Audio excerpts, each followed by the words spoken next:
And even if they don't listen to your words, at least you got your words out. Right. And I'm sorry that they're not going to listen to you, you know. Mm-hmm.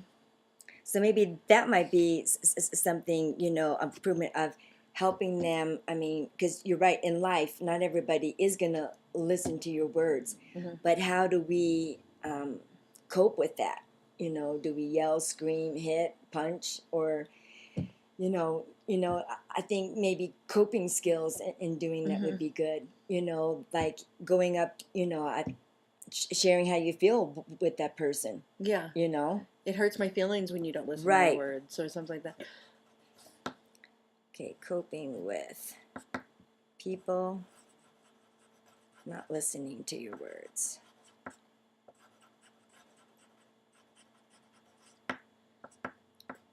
To your words. All right, I think did that good, or have any more? No, I think that seems good. All right. So the last part would be the new skills circuit learning implementation plan, and that's actions specifying how will the newly learned skills be implemented in the classroom. The program with fidelity and over time once coachee learning is completed.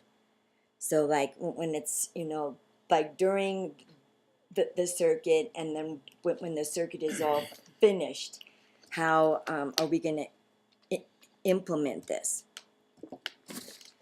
Into the classroom? Yeah, or into your teaching skills, yeah. Well, I think like we even do it now. I mean, we always, remind our friends, Mm-hmm.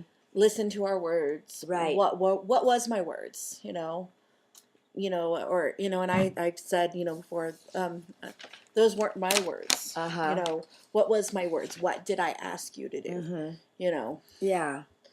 So I mean, that's stuff that we kind of already do to implement, to kind of having our friends, I think, repeating our words back Okay. to us is one thing, So Steph, Mary Jean, action, have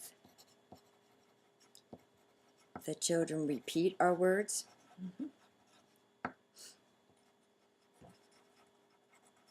Because I think some of our friends just, when we first say it, they don't really register what we're saying. Uh-huh. So. Yeah. I'd say when we're in communication with them. Yeah. Well, probably during the classroom time. Yeah. Yeah. And communicating. Because I think this one's not one that we can actually put like a specific time. Yeah. I mean, another time would be when we do go over our rules. Mm-hmm. Because that is one of our rules in our class. If we, that would maybe be another thing is we go over the rules of the classroom, and one of our rules is listening to others and the teachers. I was thinking too, maybe for the children that might, how do you think we can expand beside just using our words? For the children that are kind of, asking for help when they need it. I think for some of our friends that would be a big one. If there is a situation where somebody's not listening to words, okay, is really trying to teach them to ask you for help. Right. I mean, us stepping in when we feel like it's about to get to be a handle, but trying to also listen for them to ask us for help when they need it too. Yeah.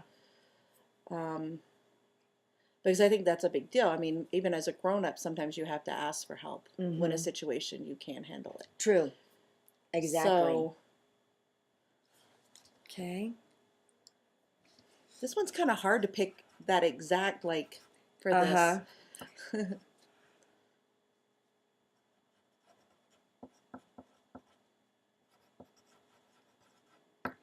Like, I'm trying to think, like, what would be some ways, like, you help Kirby, Well, we read the book.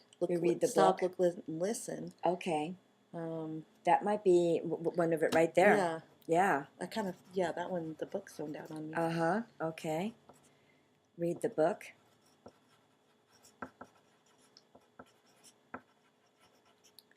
Stop, look, and listen.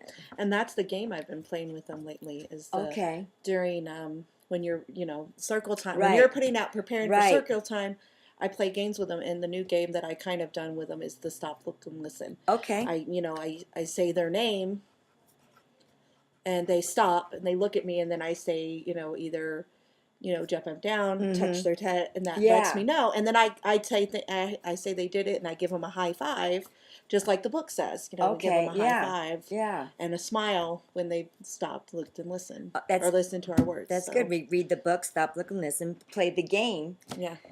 Stop, look, and listen.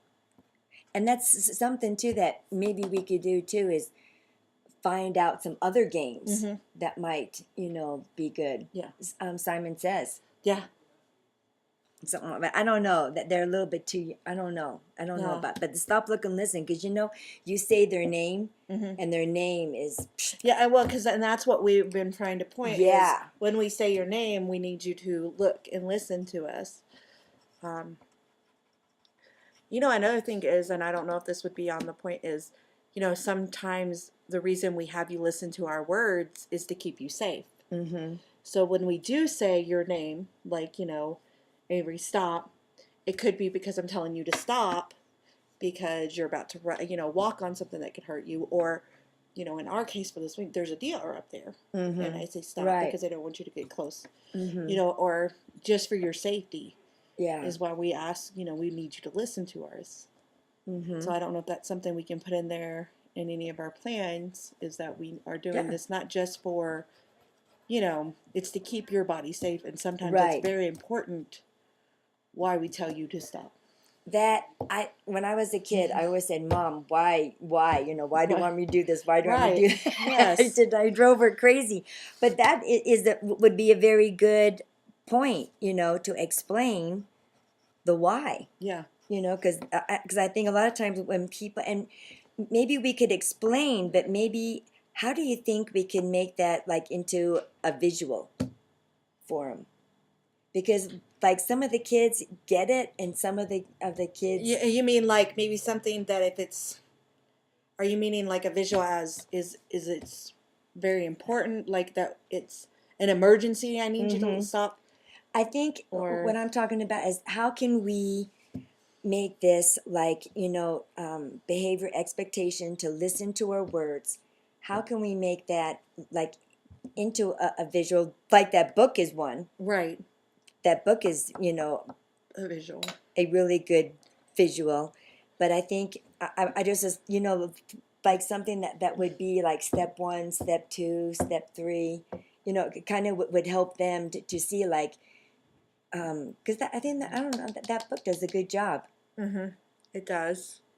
I don't know if we could have a little, I mean, we could hang a chart in like a little poster or something in the classroom that has stop, kind of like what they have in the book. It's got a stop sign, it's got eyes. Oh, yeah. And then it's got the ear. Right. And we could have it just hanging in the classroom. I like that. By the rules. Yeah. By the rules. I think that, because that would, like, I think for the children that need a visual, that it would, because I think sometimes people aren't they don't listen to the words. Yeah. Well, you know what I'm saying? So when we talk, it just, yeah. Even by like where the door is would be a good spot to put some signs like that too.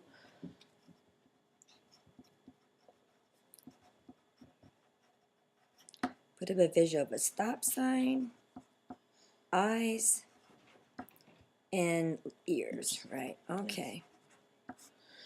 Good. I think that's, and as we do it, throughout the month here, I think that we can add to it and take it, But I think we're pretty good. We got it filled out, and I will type this up for you. Okay. Okay? Yes. And I'll give you a copy. And let's make sure I got everything. But I think I do. Redx. Filling change.